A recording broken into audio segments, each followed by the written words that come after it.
danger. We will podcast till we drop, probably forever. Dino child, yeah, whatever. Ranger danger, ranger danger, ranger danger, ranger danger, ranger danger, Dino child. Welcome once again to Ranger Danger Dino Supercharge. This is the podcast where you know you must be strong and hold your own because the power's on your side. Where the enemy will try to give you fear, but you never run nor hide. My name is Matt. I'm Michael. Hey guys. Welcome to the podcast. Today on this episode, we are going to be talking about the Power Rangers Dino Supercharge episode, Love at First Fight. You see what they did there? I did. That's very clever. Yeah. That's episode 820 of Power Rangers overall, or episode 11 of Power Rangers Dino Supercharge, if you prefer that numbering system. You shouldn't. It's got much less numbers.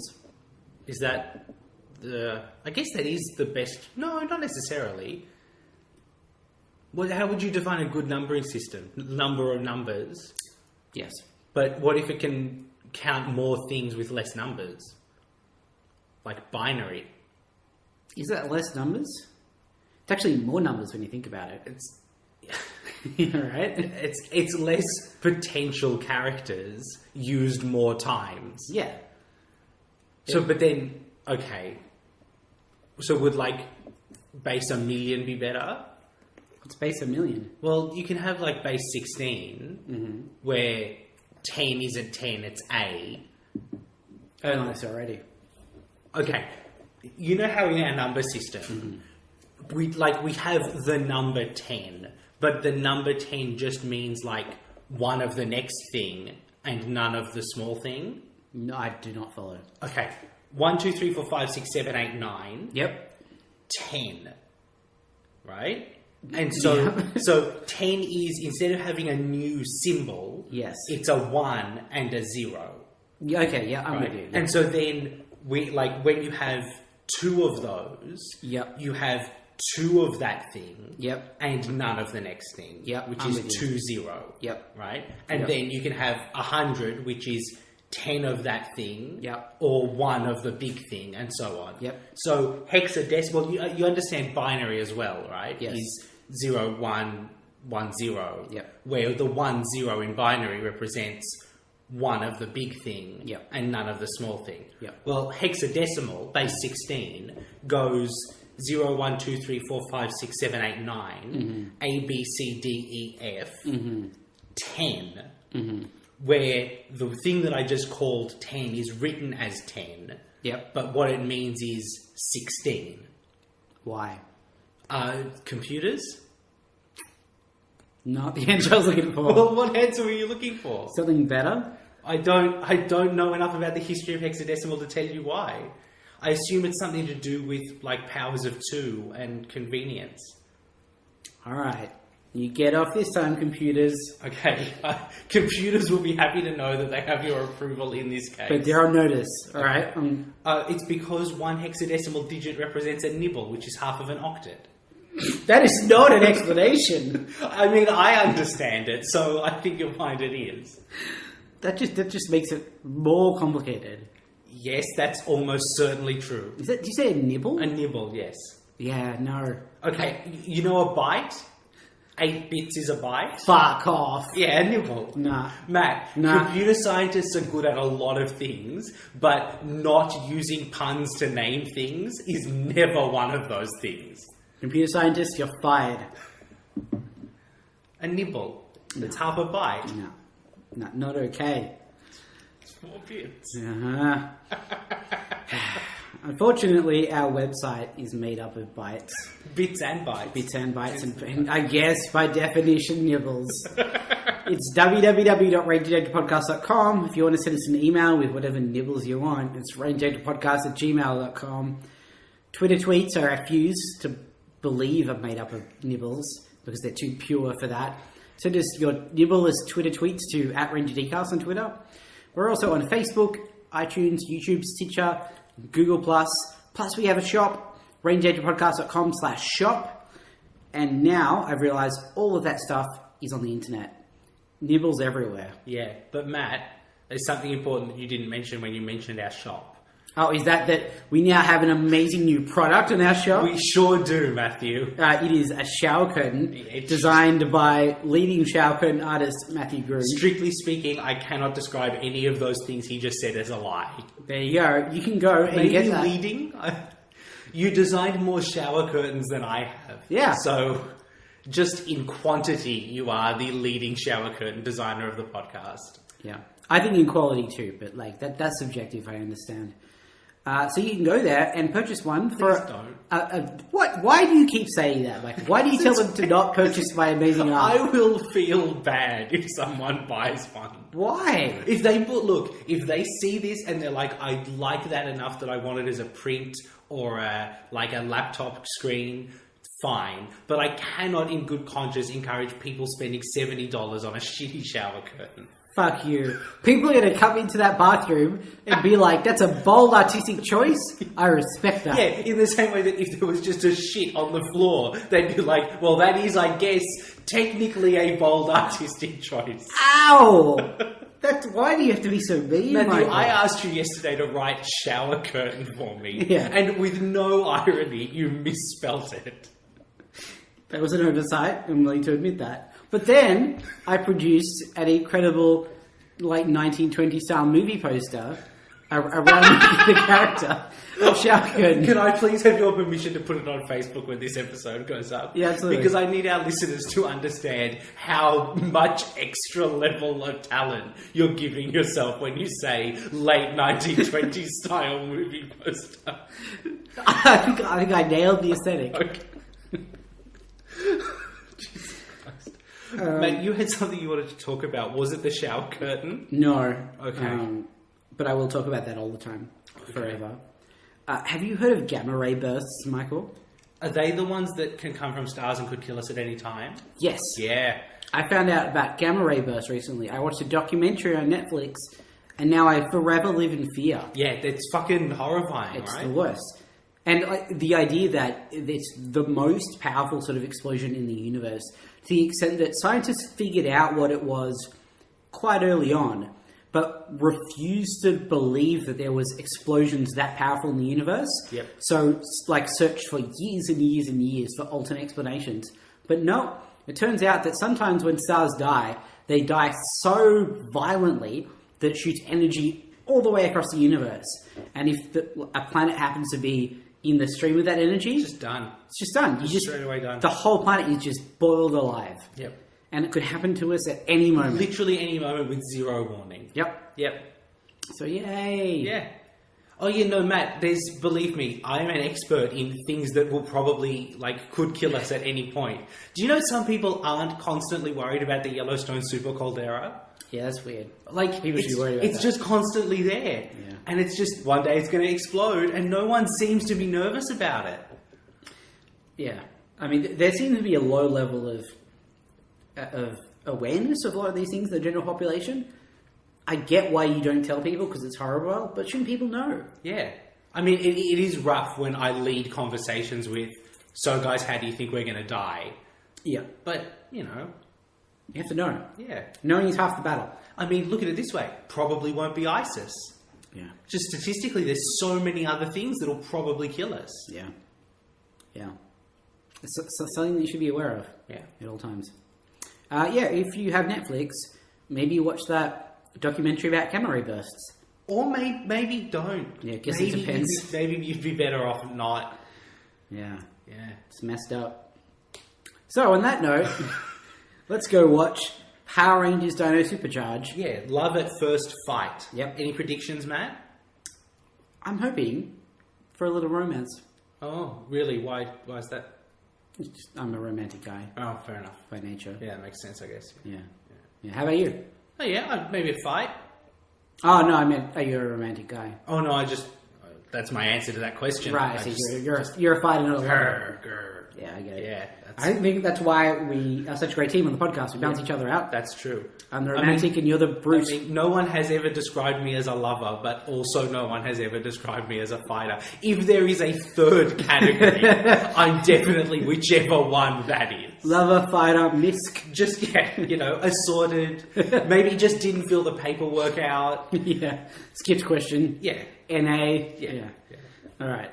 We're back in a sec? Yep. All right. Ranger danger, ranger danger. Well, I asked for romance. So, Matt, yesterday or the day before, I sent you a message where I was talking about how, even for Power Rangers is such a bizarre television show. And, even the stuff that we think of as formulaic for Power Rangers, we've seen all of Mighty Morphin, and that show really hasn't settled into it at any point. It's this bizarre amalgam of things that is never, a consistent television thing. I need to say that so that I can say, this is the weirdest episode of Power Rangers. It was the first... I would describe Power Rangers as a cringeworthy show sometimes. Yes. As just a descriptive phrase. Yes. This was the It's first... a show for 6-year-olds. Sometimes, yeah. Yeah. But this is the first time I've been literally cringing to the point where I turned away from the screen, doubled over. But, also, at the same time, a genuine emotional beat that genuinely hurt me as a human being? Oh, yeah. And it resolves in a beautiful way. In the middle of this... There's two... the A and B plot here are so opposite in every way. It's so completely indescribable. I cannot believe this is an episode of this show that exists. Yeah, it's bizarre. I'm not looking forward to having to rank it when we get to the end. No, because parts of it were amazing. Yep. Surprisingly. And parts of it were the worst thing I've ever seen on television. Yes. And often those things were separated by milliseconds. Yeah. Yep. Yeah, it's a hard one on your emotions. Because also, no real B plot at all. Well, no, the chase stuff was the B plot. Yeah, but also very heavily tied into the A plot. Yeah, I mean, you could, when you're structuring a story... Yes. The difference between A and B point is emphasis. Yes. And you can reduce or expand the difference in emphasis. Yes. And there was a very small gap in emphasis. Yeah, this is heavy on two simultaneous that tied together. Oh, holy... I think we just have to go from the start. Yeah. Okay, so just straight to the villain's base. Poisandra and Curio, and there's a Vivix that wants to fuck Curio. And believe me when I say... That's not even close to the strangest sentence I'm going to say in the next 45 minutes. I took that down as a note to be we should definitely talk about that weird thing. Yeah. But boy, was that everything that... I was thinking, that's a weird characterization decision to go. I wasn't expecting that to be the monster of the week. No. And, it just... Once again, it raises so many questions about Vivix. Horrifying questions. Because they get... murdered. Just indiscriminately. In this episode in particular. Yeah. In a throwaway fashion. But this one, and it's not like there's an inciting incident for this Vivix that makes it have this reaction. No, it doesn't get hit by a special ray or something. It was just in love.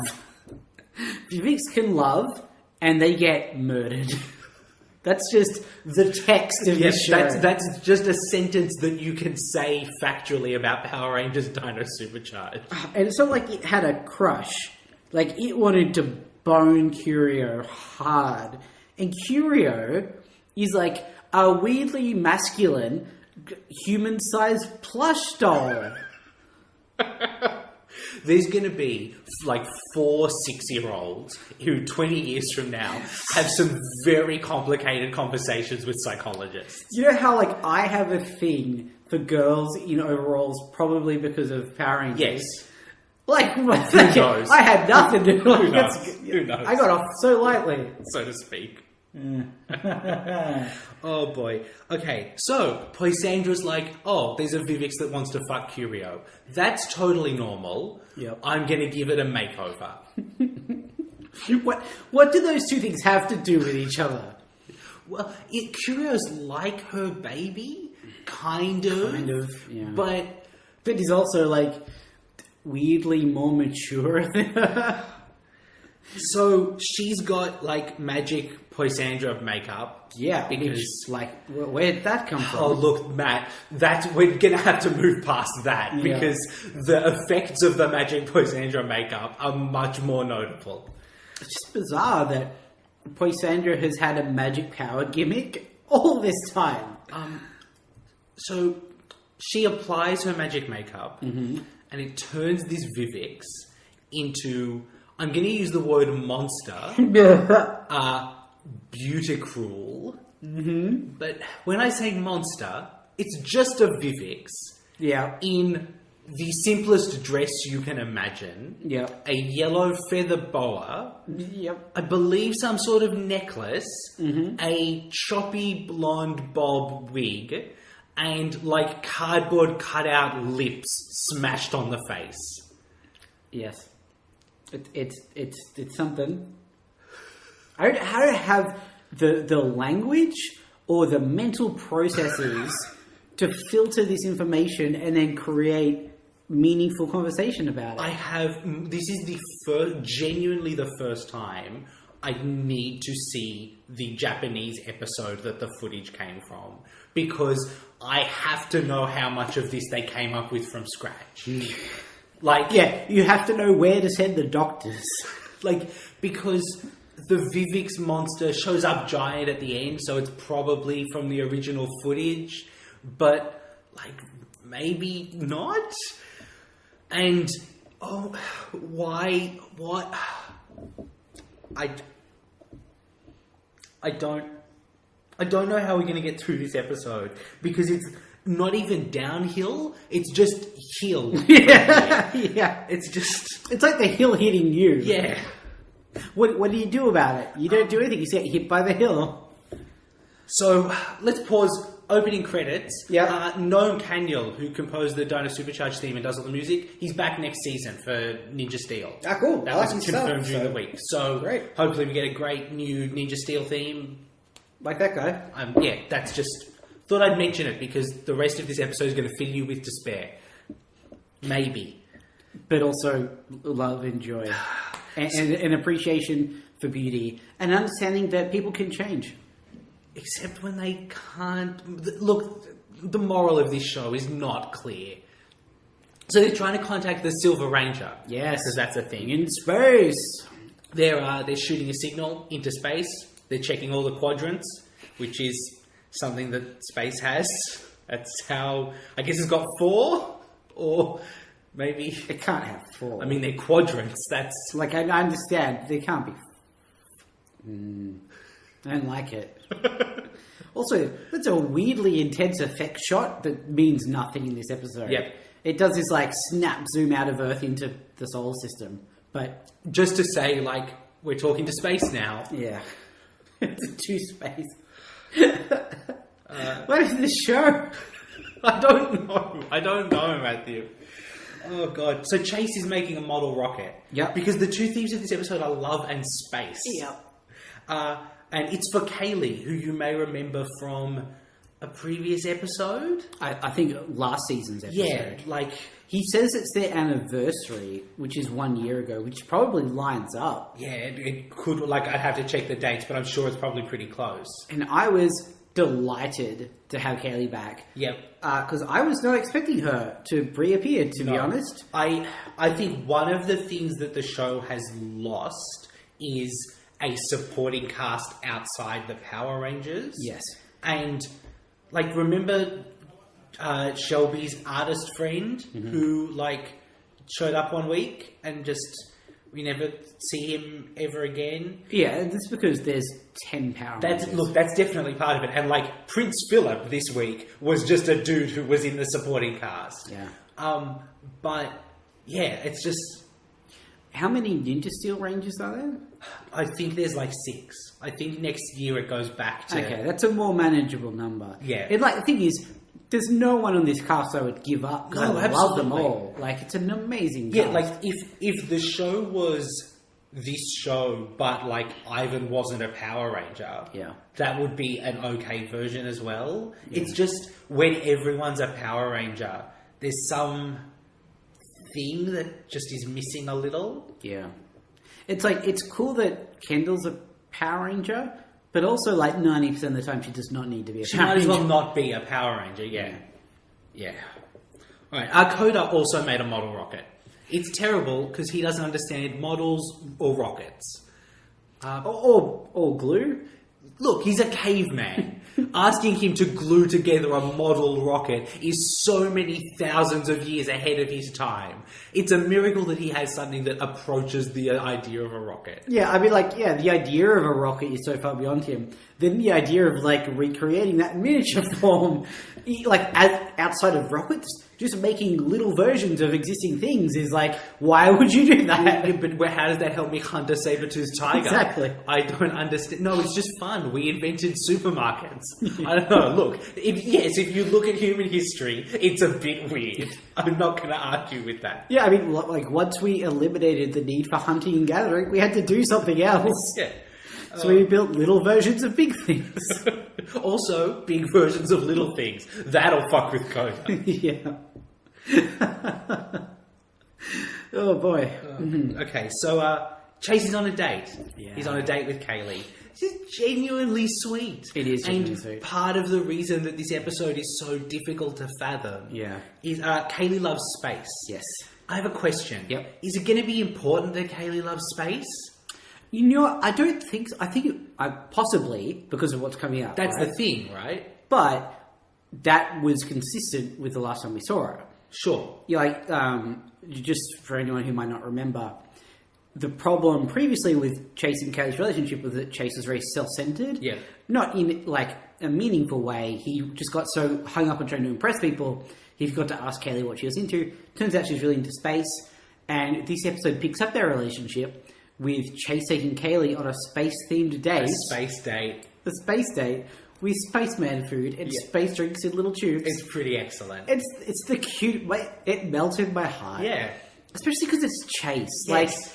Like, I was talking, actually, when Michael had that conversation with me earlier about how Power Rangers is such a crazy show. Yep. Basically doesn't have a narrative. Yep. Chase is one of the few characters who has developed. Yes. Like, he's gone from a self-centered, narcissistic ladies' man to...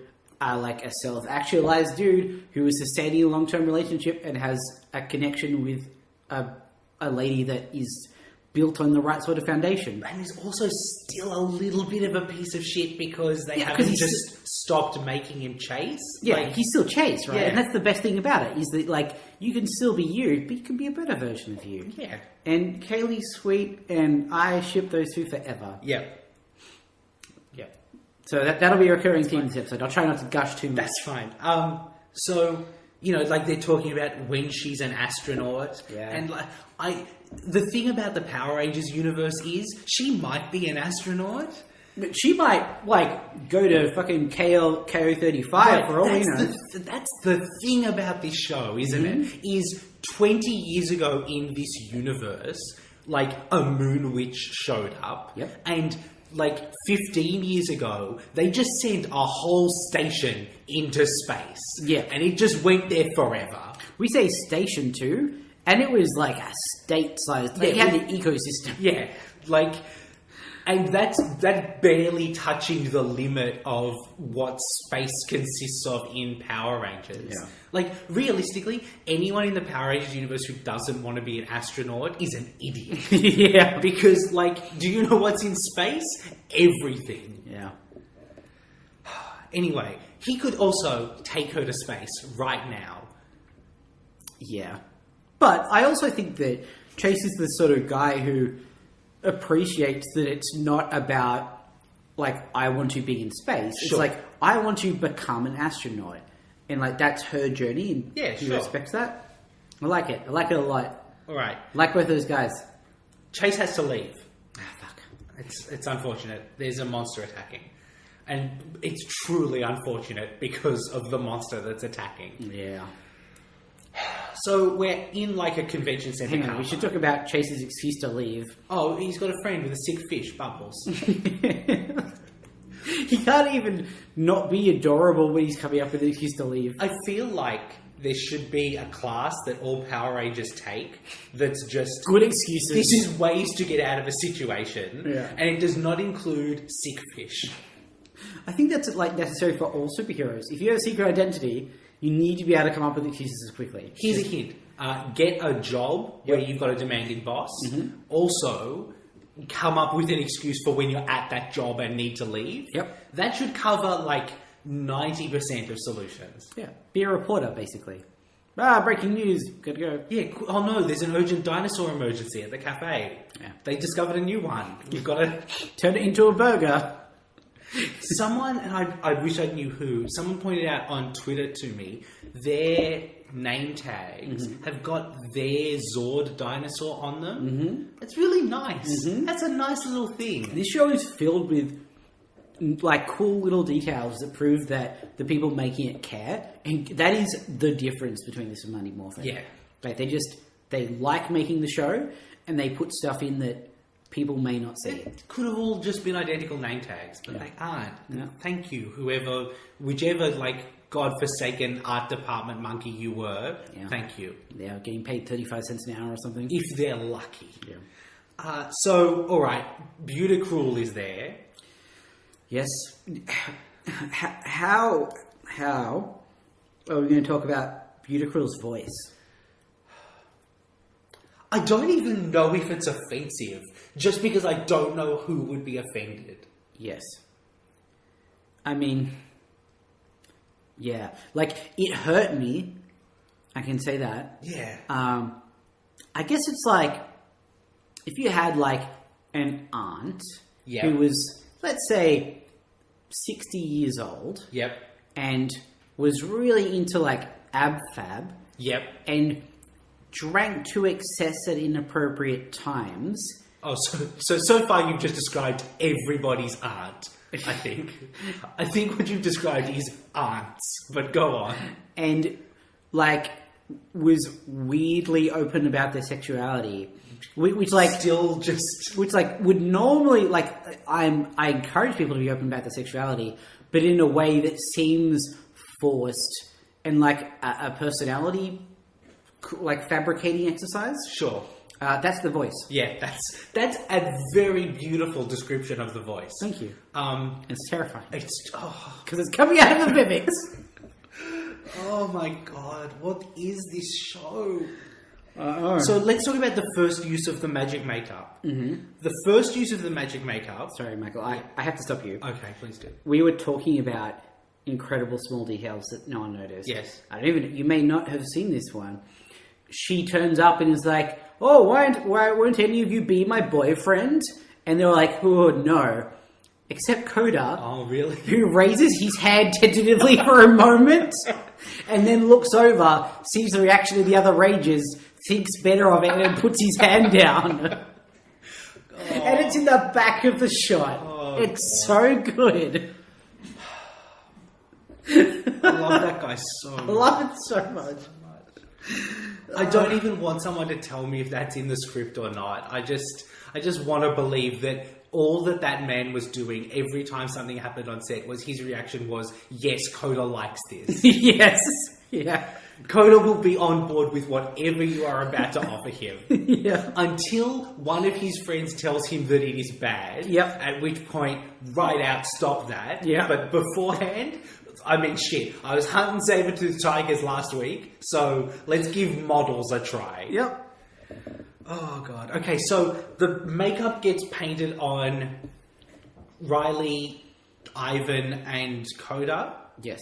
And it's like a tiny bit of silver paint. Yep. And then it starts draining their power. Yes. And then the power is applied to 3 other Vivics, which gives them coloured capes. Yes. Because, of course, all the Power Rangers all wear capes. So capes are the symbol of... No. Oh, no, you're right. That's true. Just a weird cape thing. And then it gives them their powers in a way that doesn't really mean anything other than they just do a bit more fighting. Yeah, I mean, Coda says that one of the Vivics now has his caveman strength. I think Michael and I both initially heard my gay man strength. I mean, look, there's just a lot of gender stuff going on in this episode. Yeah. And also, like, just the way he said it, it was just the audio was a bit unclear. But Caveman makes more sense. Yes. Okay.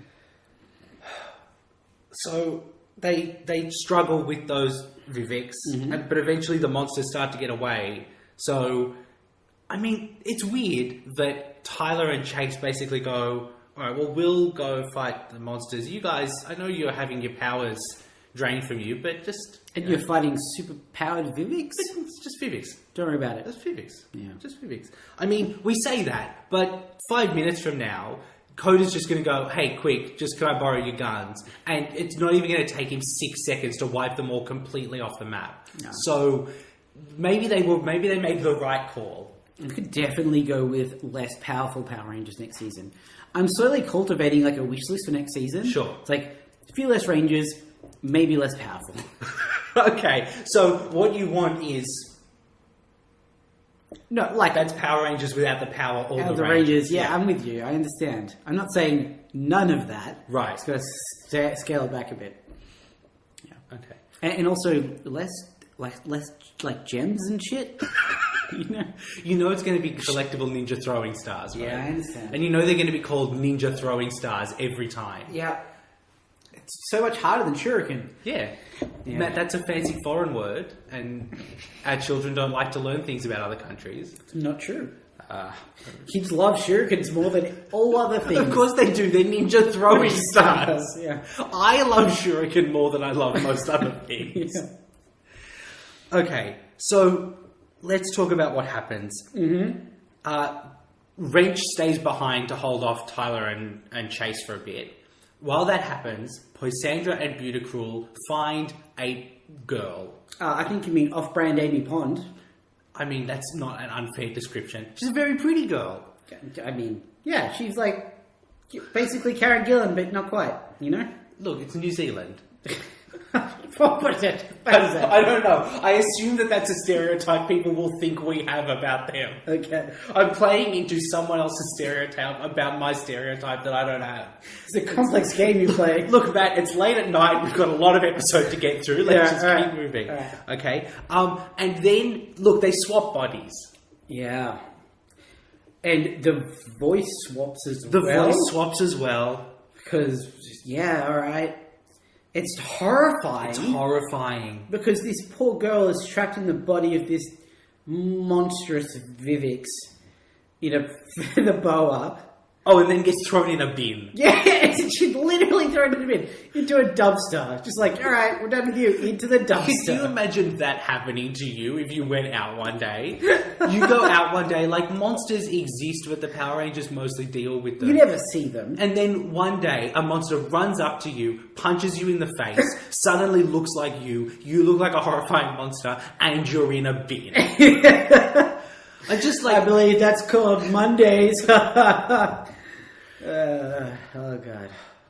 Yeah, it's again. How do you deal with any of this? No. All right. Matt, I wish they'd kill Wrench. Yeah, and I say that not like I don't dislike Wrench. I think Wrench is a good character. Yeah.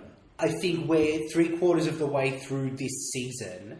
And it doesn't feel like the Power Rangers have really achieved anything at all. Yep. And, like, in this episode, Red shows up and he's like, I'll hold them off. And then they go, right, time to use a super mega attack. And he's like, fuckity bye. So just, like,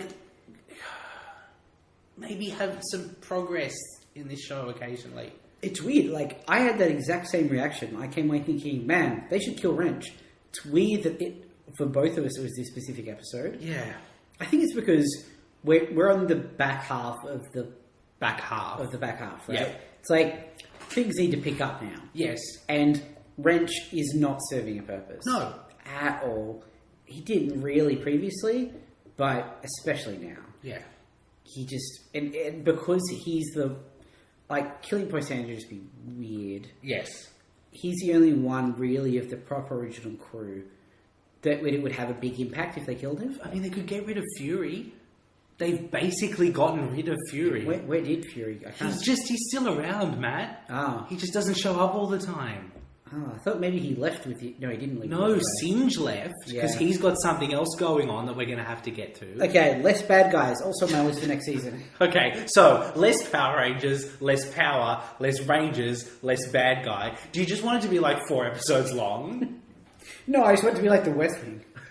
Okay, now, I need to clarify before we move on. Yeah. Do you mean Martin Sheen is in it? Oh, no, I mean Coda's playing Martin Sheen's role in The West Wing. Oh, don't tease me with that. Don't tell me that wouldn't be the best thing in the world. It would be the best thing in the world. And you can just imagine Joshua Lyman being frustrated trying to manage Coda's antics. Yeah, because he's a caveman president. Yeah. Look, if you're telling me caveman president couldn't have run 3 seasons on ABC in the late 90s, you are kidding. Yeah. The public voted for him because he couldn't lie, because he's a caveman. I'm writing that down. There's something there. Absolutely. Because like he has that appeal of like, oh yeah, he's straight up. He's the everyman. He says it like it is. Yeah. Because he literally only understands it like it is. Yeah. Because subversion is just beyond his psychological level. Oh boy. Yeah, that's a good idea. Okay, so... Where were we? Well, Matt, we have a horrifying monster in the body of a pretty lady. And then... Fuck. Someone says the phrase, they'll be head over heels in danger? Yeah. Nah. Yeah. I have a question. Yeah. Isn't head over heels the way most people are most of the time? Why is that the expression? Head over heels is the appropriate positioning of head and heels. Yeah, you're right. I don't know. I've never thought about that. There you go. That's just another... Like, yeah, because like you understand, like... It should be heels over head. Yeah. Yeah. Because that's the awkward position in the middle. Yeah. You are head over heels 95% of the time. And that's drastically overestimating how often you do a backflip. Yeah, I was going to say, like, are you really upside down 5% of the time? I mean, upside down a little. You know, we're all upside down a bit. Yeah, yeah, you say that, you refuse to do a backflip for the podcast. I can't do a backflip for the podcast. Matt, if I could do a backflip, I would do nothing but backflips all the time. Okay, so, because she's a pretty lady, she uses her evil makeup on Tyler and now he's in love. I think this perhaps is the... You know how I'm talking about how... who is there to be offended by this? Yeah. I think this is the realm that it gets genuinely offensive, where it's like women are weird seductresses. That's true, Matt. What makes this episode so mind-bending is there's this representation of femininity against Kaylee, who is... like, exactly what you want. Who is, like, a shockingly well-realised female character in several respects. Yeah, in all respects. Yeah. And, like, better than average for television, let alone Power Rangers. God almighty, that's a sad sentence. But, like, I think the problem is there's room for this character. If this character... if you separated this character... Let me try and start this sentence again. Yeah. If you separated this character from the weird Vivek's origin... Yes. And separated them from the weird body swap thing... Yes. That would be a reasonably normal Power Rangers monster. Yes. Right? Like, oh, it's a lady monster. It makes them fall in love. Right? As soon as it steals an actual human woman's body... That's fucked up and weird. Yep. And then, because it's this Vivek's that got turned into, like, an ugly monster and then took there's just a whole other thing to it. Yeah, it's compound weirdness. And the thing is, like, we say a Vivek's and it's turned into an ugly monster. A Vivek's is an ugly monster. And the extra layer of ugliness that's added is, like, a grotesque exaggeration of femininity. Sure. And that's the part... where it becomes bizarrely, specifically sexual, in that the monstrousness derives from sexuality. Yes, sure. And it's a children's show. Yeah. What? I got hard on my head. What was that? It's hard on my head. Okay. What did you think I said? I wasn't sure. All right. It's a hard one. Yeah, I don't... It's, like, truly bizarre on several different levels. And I think someone much smarter than us could probably write like a lot of words about it. The thing is, we've said multiple times on the show, it's like, Super Sentai is so crazy and good. Lean into the craziness. This may be the first time where it's like, yeah, or maybe dial back. Is there like a handbrake or a... Yeah. Pump the brakes on. Come on, guys. I know there's like 15 episodes a season that you're skipping. You're telling me this wasn't one of them? Yeah. This was the one you guys went with? What were the other options? Yeah, I want to know everything about those 14 other options. Because I'm so sure there'd be something better than this. Oh, boy. Okay. So, now we're at the cafe. Yep. And it's a problem because Tyler is in love with a girl and she is a horrible monster. Well, inside. Yes. On the outside, she's off Brand New Pond. Okay. I don't think you can call an actual human that. I think it's offensive. But the thing is, it's not like just her looks. It's like she was styled that way. Well, yeah, sure, but, you know, that's okay. We're not allowed to argue about that. That's all we want, Matthew. Yeah, right. That's not... We don't tell people that they can't do that, okay? There's some things that I will not allow you to do on this podcast, and that is definitely one of them. I accept your point. I apologise. Okay. I will say, surprisingly interestingly handled. The episode doesn't like barrel really heavy on Shelby's into Tyler. Like, she comes in and it's a thing. But it's... If you hadn't seen previous episodes, you'd be mistaken for thinking that maybe Shelby had feelings, but it was all unsaid and there was nothing previous between them. Sure. But that's not the case. Was it? I don't even remember at this point. It's been a long time. They've definitely expressed their feelings for each other. Have they? I think so. Maybe. And it's weird because, like, this is off the back of Kaylee and Chase's relationship where it's, like, pick it right up. Yeah, continue that story. Build upon that, like, naturally. Whereas with Shelby, it's like a weird reset button thing. Like, I don't know. Okay, here's my explanation. Shelby, totally into it. Yep. Tyler, just too into dinosaurs. He keeps forgetting. I would go the other way. I mean, I know Shelby's into dinosaurs, but I think she's into Tyler more. Is Tyler Moore a person? I don't think Tyler's a person at all. I feel like Tyler Moore is a thing. I don't. Isn't he a rapper? Maybe. Vamp for a bit. I'm going to Google he did that rap about it's okay to be a gay person because I said so. It's Tyler Moore. You got that song about going to the thrift shop. I don't know how many more jokes I can do about Tyler Moore before, like, okay, he's a documentary filmmaker. He made that movie about Columbine. Look, guys, come on. There's two jokes here, and I've used them both. You did it. I got it. Good vamping. Okay. That last one, I think you hit a high point. Okay, great. Like, he's a baseballer. That's disappointing. That's the worst Coda. payoff. Like Coda. I haven't seen that yet. I gotta watch it. Okay, look, here's what's happening. Tyler's in love with a monster. It's a problem. Kaylee shows up. She's not happy with Chase either because he never went back to that date. He gets Bonner off. But now they have to go because as Tyler is leaving with Brittany is what we're calling this monster because it's the girl's name and I guess that's how that works. Yep.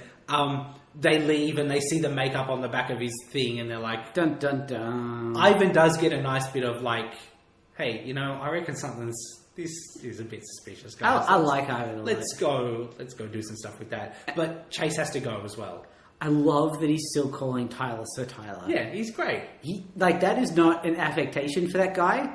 That's just who he is. He will call someone who he considers a knight by that knight's title until he dies. Yep. And I hope he never does. Well, I mean, you know, like when it's appropriate. Yeah, it might be bad if he never dies. Yeah, that'd be messed up. Yeah. Maybe. Anyway, now Bubbles has got a bad fin, of course. Buddy, come on. What are you doing?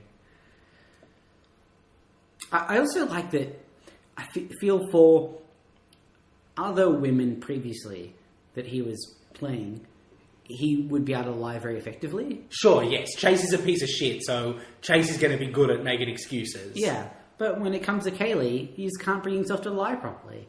Or he just has always been terrible at it. I prefer my version. Matt, can you explain to me how they find out the stuff that happens next? I don't. This episode is so... Just basically, they discover the girl in the dumpster, but I don't really know how they get there. They walk there, and then they hear that she's in the dumpster. Is that it? It's just... I think that's it. Okay. You're right, yeah. I don't know. It's weird. Alright, so they get her out of the dumpster. This is the original girl who's now in the Vivek's Lady Monster's body. Yep. Yeah. And they disguise her in that ghost costume from last season's Halloween special. Yeah, and they had a callback to the Halloween special. That was pretty cool. That's cool. And then Prince Philip is there because I cannot explain why Prince Philip is there, but I'm glad he is because I like that guy. I do too, yeah. Okay, so... He's there because he's in the Sentai footage. So, here's the plan, in as much as there is a plan. Yep. They're going to have to convince this monster to change bodies back. Yep. The only way to do that is going to be to convince this monster that its original body is better than its new body. Yep. To do that, they're going to need someone who can sweet talk the shit out of this monster. Yep. They need Chase. They need old shitty Chase back. They do. So time to bring back the hero. You don't think Prince Philip could do it? He's like a fancy rich aristocrat. Yeah, I mean, maybe it's like they were just trying to pick the type that this horrifying monster would go for. Sure.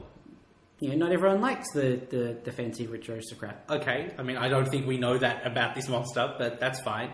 Anyway, so Chase crashing Tyler's date is kind of excellent up until it breaks your heart. Yes.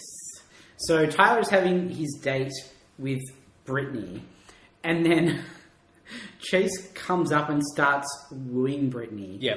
And Tyler is like, no, don't do that. Chase starts kissing Brittany's hand, and then Tyler puts his hand in. Chase kisses Tyler's hand, and that's how we got Power Rangers' first same-sex kiss. That's probably true. Mm-hmm. I mean, it's on the hand. I mean, yeah. But for Power Rangers, that's like third base. So, go progressive Power Rangers. I guess. Gotta take what you can get. Oh boy. Alright, so Chase just throws Tyler into the bushes. Yes. Which is great. Yep. And then he turns up the charm. Mm-hmm. And cranks up to 11. He's got a photo of the monster's body on his phone that he's using as reference for describing his ideal woman. This is pretty great, right? It is great, yeah. It's like, oh, I know. You know what would be better? If you had a bob haircut and giant lips and no eyes. Basically no eyes. Yeah, but then Kaylee sees Chase like wooing Brittany, and my heart broke. Aww. My heart broke. Like, genuinely, Matthew, I don't understand how this episode of this show is capable of doing it. Because this is like I don't say the first time Power Rangers history, because it's probably not quite true, but one of the first times we've had a proper story within an episode with actual development that builds on an actual story with actual development from a previous episode. Sure. Like, those two characters, very well realised. Yep. And I'm incredibly invested in both of them. Yep. So when things don't go their way, my heart breaks. That's how you do drama. It only took 820 episodes of Power Rangers for them to crack the code. Oh, God. Maybe read, like, Story by Robert McKee 20 years ago. Watch a movie ever. Yeah. It's sad. It's sad. And she's sad, and Chase is sad, because he knows he done fucked up. Yeah. But also, he's got some monsters to kill, so he's going to have to try and come up with a great excuse for that. Yeah.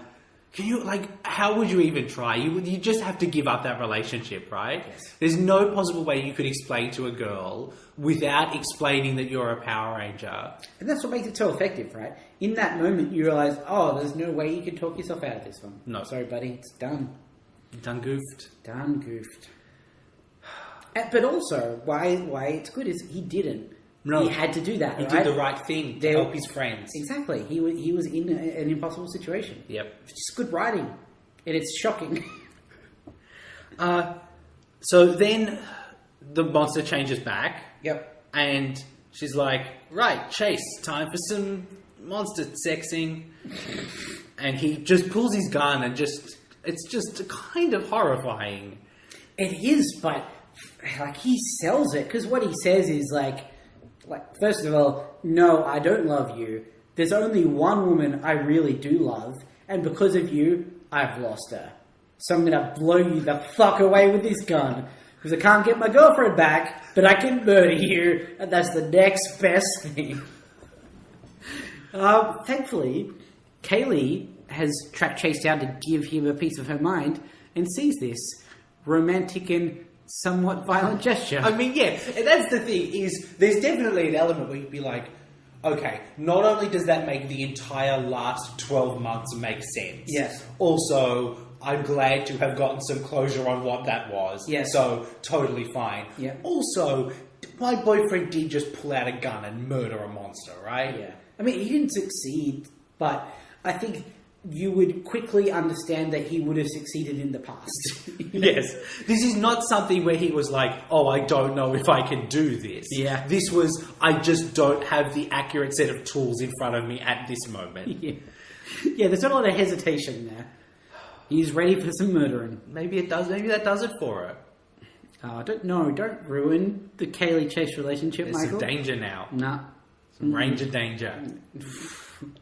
Good work. You've ruined the only good relationship on the show and your podcast. That's my power at work. So they destroy the monster. I mean, literally, the next 5 minutes are a sequence of people pushing bigger and bigger buttons to destroy bigger and bigger monsters. 5 minutes is way longer than it was. I realised at this, just before the proper monster fighting happened, I was like, this episode is going quite long, and they resolved that by having the monster fight. There's 8 people more? Something like that. And you picked up, which I found really interesting, in the morphing sequence, 2 coders. There's 2 coders morphing at the same time. Fucked up. And the thing is, there's so many Rangers morphing now. No one knows, right? That dude gets a sheet with here's who has to be in this morphing sequence. Really, I have to fit 8 of those on one screen. They're tiny squares. Have you seen it? Yeah. And because they're tiny squares, the audience is just and you see it for 3 seconds in this instance. It doesn't matter. It's just that I saw that coders had a green outline, and I was like, wait, then I saw coders right next to him. Yeah. That's weird. Yeah. So all of these Rangers morph, including Prince Philip. Yep. None of them are necessary. Because Tyler just super Dino Whatsies and then pulls out 2 more guns and makes a big gun that does a big gun, and then it grows giant, and then we get a big giant robot, and then we get another big giant robot, and now I know there's lots of monsters, but it's okay because we've got 40 giant robots, and we just got an attack that just makes holes in all of them at once. So I don't know why we don't just kill everything once and take care of it. It's hard to process all of this.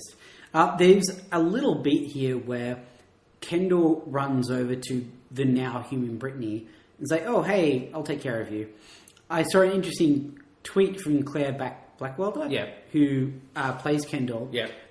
It was a photo of that scene where Kendall is in a pencil skirt and high heels. Oh, Jesus Christ. And she's like, that awkward moment when the script says, run over and squat next to that girl on the ground, and you're in high heels and a pencil skirt, and you have to make that work. I mean, that's fascinating on so many levels because, the scene doesn't really need to be there. It doesn't really need to do anything. She could have pants. That would be fine. I think it's that's just Kendall's costume. Sure, right? And also, I understand it serves the purposes of the Rangers just didn't abandon that poor girl, which is important.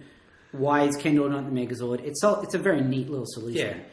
But also, maybe she could have just stood up. That does sound like, maybe a solution to that problem. Yeah. Look, Matt, last week I was so happy about the Titano whatever thingy. It's just another thing. I didn't care this episode. It's just like it's got the Colosseum in the background when it turns into a robot, and okay, sure, like they had dinosaurs at the Colosseum. I wish they did. Yeah, the thing is, it's just time, right? Yeah. Like, you have to spend time on something to do it justice.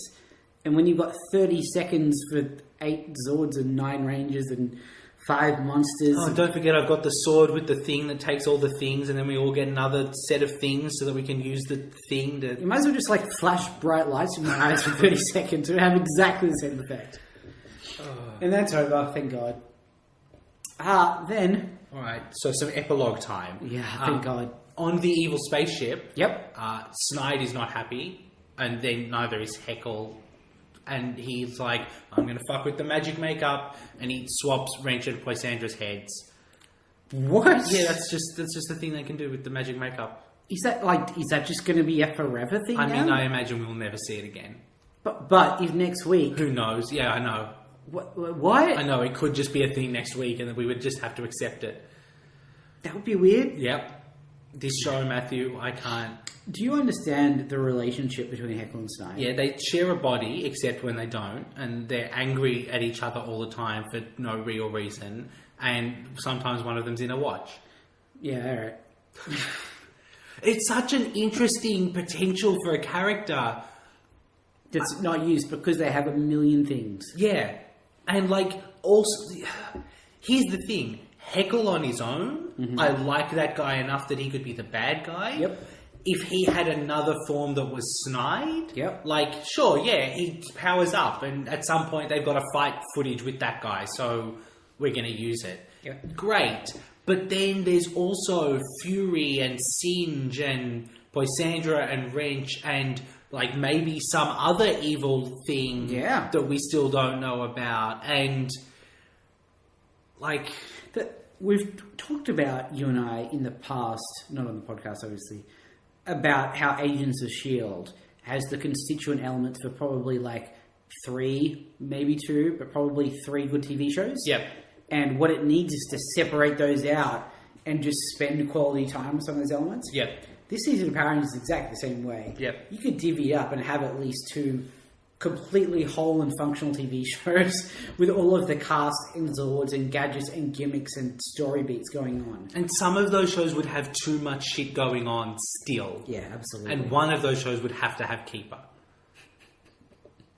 Would it? Maybe, okay, here's a pitch. Yeah. We do that, but one show is just Keeper floating through space, and the other show we just keep mostly as is. I still think we've made an improvement. Yeah.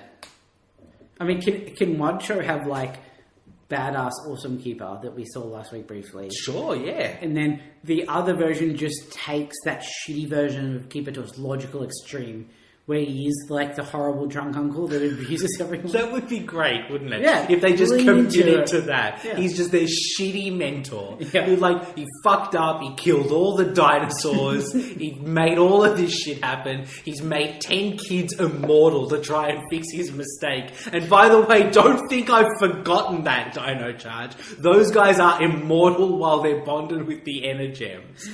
He also separated a child from his father. Yep.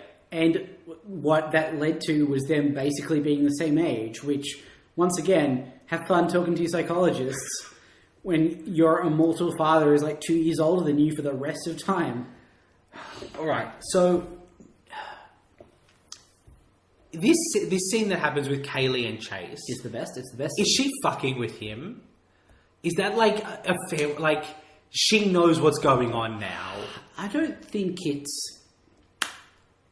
I think fucking with him is too aggressive a term. Sure. I think she's waiting to see how it will play out, I think I would say. Sure. Yeah. Maybe a little fucking with him. Just a little bit. A little bit. A little bit. Yeah. It's so nice. Yeah. And it's so nice. I think part of what makes Kaylee make the decision that she makes ultimately is informed a little bit by his reaction at the start of the conversation. Sure. So. Which is basically... I got nothing. Yeah, I'm so sorry, I can't. What happens is Chase comes in to see Kaylee, and she's like, well, how are you going to explain this one, Chase? And he's like, you know what? I can't explain it. I can't explain why I can't explain it.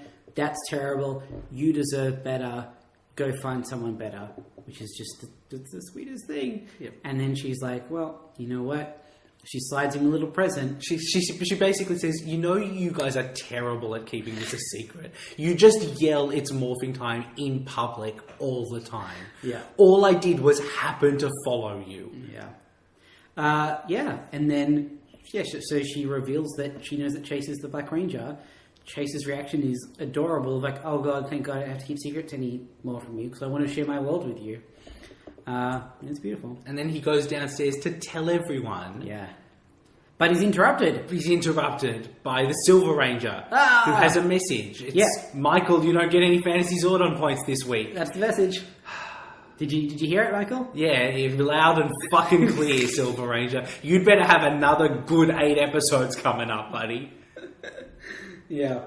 It's interesting that, like, this Chase relationship is an ongoing thing. And not like a Shelby Tyler ongoing in that it's always there but nothing happens. Lots of things are happening and it creates new things. Yeah, it's bizarrely like a real television show. Part of me is like, Silver Ranger's in space, Kaylee likes space, she wears a lot of white, maybe they're gonna do something there, but also, like, they don't have a lot of time left. Yeah, they've got to get moving, right? And I just don't know why they would do that. Like,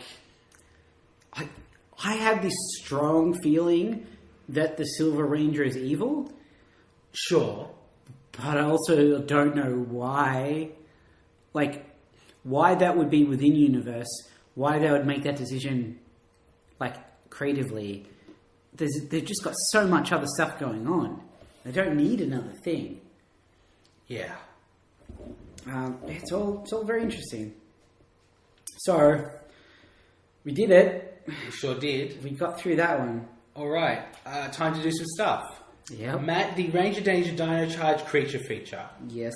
Where are we putting Beauty Cruel? Rock bottom. Below Greenzilla. Yep. What do you think? Oh man, I mean, there's definitely an element of like horrifying. At least there was like something there, whereas Greenzilla just like showed up and wasn't even an interesting monster. Yeah. But look, immediately above the Greenzilla are the spike balls. Yeah. In between, it's so hard. Like, comparing the two is like, it hurts my brain. It's like there just needs to be another half of the list where it goes towards like so horrible it's interesting. Sure. And she needs to be at the top/bottom of that list. Yeah. Yeah. What even... Yeah. Because, like, I want to say, at least she was interesting. She goes above Spikeballs. But by that metric, she probably goes above quite a few monsters. Yeah, like Fury. Yeah. I've gotten, like... There's a lot more to deal with here than... Yeah. It's just... But what you have to deal with is so confronting. What about... We've done this, Matt, once or twice before on the Mighty Morphin. Yeah. Just are not applicable. Yeah. Just like Mr. Tickle Sneezer, I think. We just, like, too bizarre to even... Yeah, does not qualify. Like, just a whole separate circle on the Venn diagram. Yeah.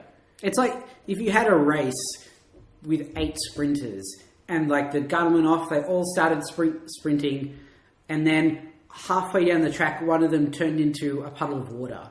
It's like, where did that person place? It's like, I don't... That's not relevant anymore. I guess technically a question that you could ask, but just... Alright, Matthew, how about on our 3-point scale? So, as a gentle reminder, Coda at the top, Tyler in the middle, Keeper at the bottom. Yeah. This episode was all of those at the same time. Yes. Actually, no, I don't think there was any middle. No, that's true. That's true. Definitely just peaks and valleys. Yep. Does that average out? Is that how it works?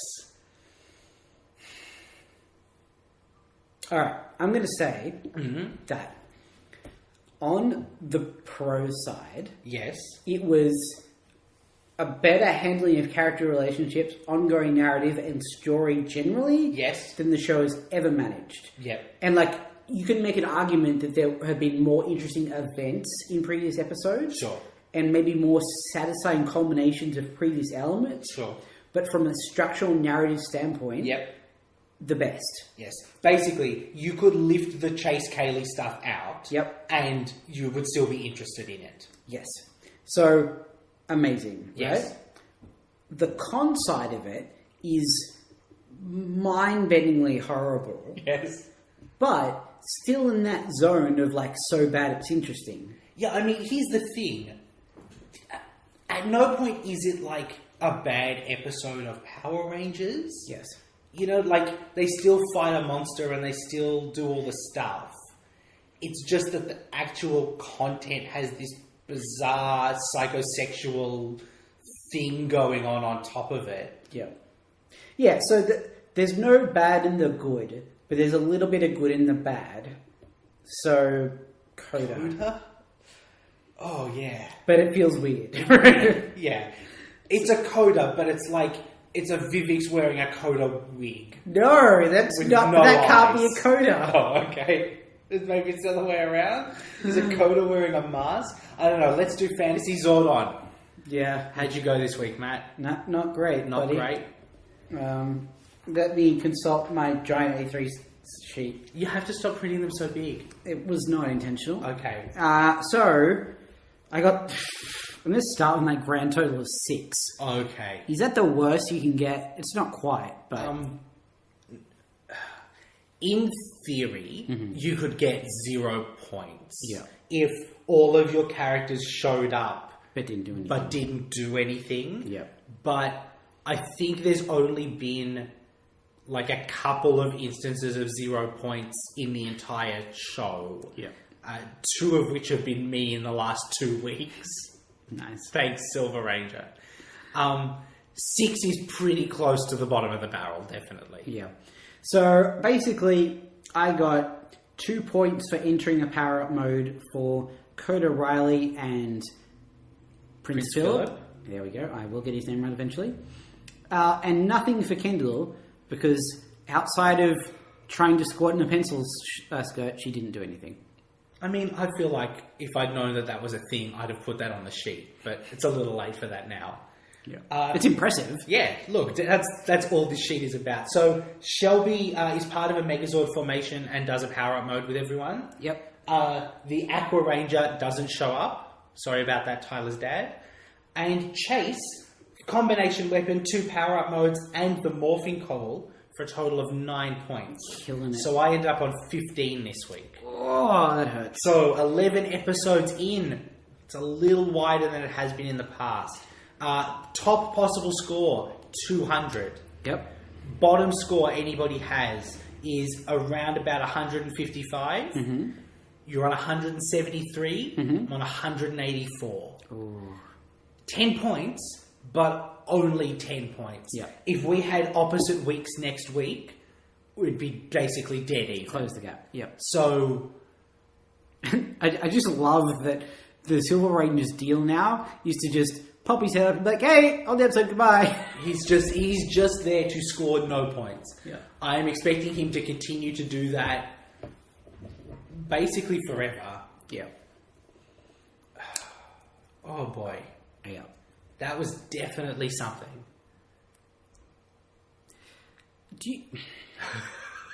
I don't want to help you. Sure. I feel like you could make a case for a valuable lesson for Chase. Although it was more of like a Captain America in the first film situation where his character arc was to like remain true to himself. Yeah, exactly. Not change. I don't. He didn't like lack something at the start of the episode that he came to at the end. Yeah. His heroism in nature was not losing what he had gained previously. Yeah. Basically, I don't think there was really a point in this episode where the music would have gone. So something just made a noise there. So I think probably not. Yeah. All right, we'll be back next week with catching some rays. In which we catch Ghostbuster Ray Stantz. Is that the first Ray you think of? Yeah. Second one is Ray Charles, played by Jamie Foxx specifically. Okay. Who's the third Ray? The Ray from DC Comics. Really? Yeah. Before Ray Palmer, the Atom from DC Comics? Yeah. Sorry. Okay. It's weird because I've been watching a show about that guy. I know, that's why I assumed that if you had to think of a DC superhero called Ray, you would go to the one who's... The thing is, I think of Ray Palmer as the Atom. Okay. I don't think of him as Ray. I'm not on first name basis with the Atom. Fair enough. I don't think any of those things will be happening next week. Probably not. But I mean, all of them are copyright problems. Ray Charles is definitely the one I want to see the most. I'm perfectly happy to see. What about Ray Charles as the Ray? What are the Ray's powers? We'll talk about this next week. This is good content for next week. All right. We'll see you guys then. Bye.